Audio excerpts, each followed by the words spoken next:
Assalamualaikum warahmatullahi wabarakatuh. Perkenalkan, nama saya Nong Suardan dengan NIM B1A12508. Saya akan mempresentasikan materi tentang kebijakan moneter expansive regime floating exchange rate.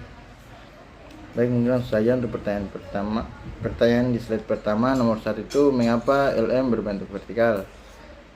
Karena secara fundamental bentuk vertikal dari kurva LM menunjukkan bahwa tingkat pendapatan nasional ditentukan sepenuhnya oleh kondisi pasar uang internasional, bukan oleh nilai tukar. Karena jumlah uang beredar digerakkan secara eksogen oleh bank sentral dan tingkat harga serta tingkat dunia bersifat konstan dalam jangka pendek, maka variabel Y berada pada satu titik keseimbangan tetap agar permintaan uang dan sama dengan penawarannya. Yang kedua itu, mengapa IS berbentuk elastis atau inelastis dan memiliki slope negatif? Karena kurva IS menunjukkan keseimbangan di pasar barang. Kemiringan yang negatif mencerminkan interaksi langsung antar sektor internasional dan agregat output domestik. Ketika nilai tukar E mengalami kenaikan mata uang domestik menjadi lebih berharga. Hal ini membuat barang-barang produksi dalam negeri menjadi lebih mahal bagi konsumen luar negeri, sementara barang impor menjadi lebih murah bagi warga domestik.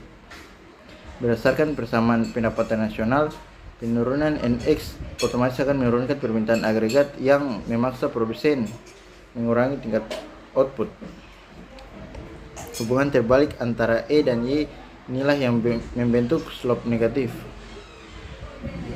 Tapi pertanyaan untuk slide kedua, nomor 1 itu, mengapa kebijakan fiskal ekspansif pada model Fleming mendorong IS ke kanan sehingga terjadi apresiasi atau depresiasi? Ketika pemerintah menjalankan kebijakan ekspansif, misalnya menaikkan belanja negara, kurva IS1 bergeser ke kanan menuju IS2. Upaya stimulus ini awalnya meningkatkan permintaan barang domestik yang secara teoritis mendorong tendensi kenaikan tingkat bunga domestik di atas tingkat bunga dunia.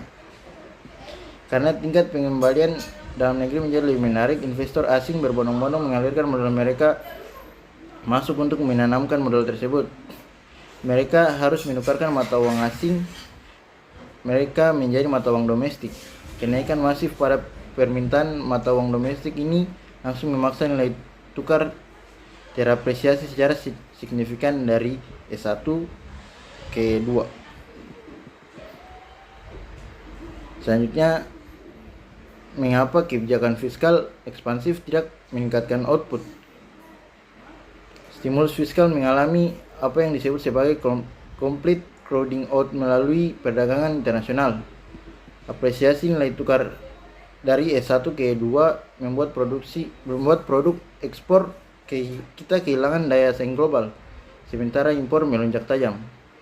Penurunan nilai ekspor neto ini biasanya tepat sama dengan nilai stimulus fiskal yang digelontorkan pemerintah. Akibatnya, efek stimulus sharing meniadakan dan output terjebak kembali di titik Y. Baik, untuk pertanyaan slide ketiga, yang pertama itu, mengapa kebijakan moneter ekspansif pada model Fleming mendorong LM ke kanan sehingga terjadi apresiasi atau depresiasi? Karena kebijakan moneter menjadi instrumen yang sangat kuat dalam memengaruhi output. Ketika bank sentral menambah jumlah uang beredar, kurva LM1 bergeser ke kanan menjadi LM2. Penambahan likuiditas ini menciptakan surplus uang beredar yang secara instan menekan tingkat bunga domestik, jatuh di bawah tingkat bunga dunia. Investor domestik segera melarikan modalnya ke luar negeri demi mencari imbal hasil yang lebih tinggi. Proses ini mengharuskan mereka menjual mata uang domestik dan membeli mata uang asing, memicu pelemahan nilai tukar atau depresiasi dari E1 turun ke E2. Selanjutnya itu, mengapa kebijakan moneter ekspansif meningkatkan output? Berbeda dengan kebijakan fiskal, kebijakan moneter bekerja mengaruhi sektor real bukan melalui tingkat bunga, melainkan melalui jalur nilai tukar. Depresiasi ke E2 membuat produk domestik menjadi sangat murah di pasar di pasar global, sekaligus memicu kenaikan harga barang impor. Ekspor neto melonjak drastis. Kenaikan NX inilah yang menjadi motor penggerak utama dalam menggeser output perekonomian dari Y1 naik secara signifikan ke Y2. Baik, pertanyaan untuk slide keempat. Yang pertama itu mengapa risk premium ada? Karena risk premium mencerminkan kompensasi finansial yang diminta oleh investor global karena memegang aset di negara yang dianggap berisiko. Misal karena isu instabilitas politik, risiko gagal bayar utang, atau ketidakpastian regulasi. Pertanyaan kedua, berdasarkan gambar di samping, apakah risk premium meningkatkan output? Berdasarkan visualisasi grafik, pergeseran garis LM ke kanan seolah-olah mengindikasikan bahwa depresiasi kurs yang parah akan mendongkrak ekspor neto, sehingga output melonjak dari Y1 ke Y2. Nah, yang ketiga itu mengapa risk premium tidak selamanya meningkatkan output? Karena di dunia nyata peningkatan risk premium hampir selalu membawa bencana ekonomi, depresiasi yang terlalu bebas dan tajam meruntuhkan kepercayaan pasar dan membakar cadangan devisa. Untuk menghentikan kejatuhan mata uang, bank sentral biasanya terpaksa melakukan intervensi ekstrim dengan menaikkan suku bunga domestik secara drastis. Baik, mungkin itu saja yang bisa saya sampaikan. Lebih dan kurangnya mohon dimaafkan.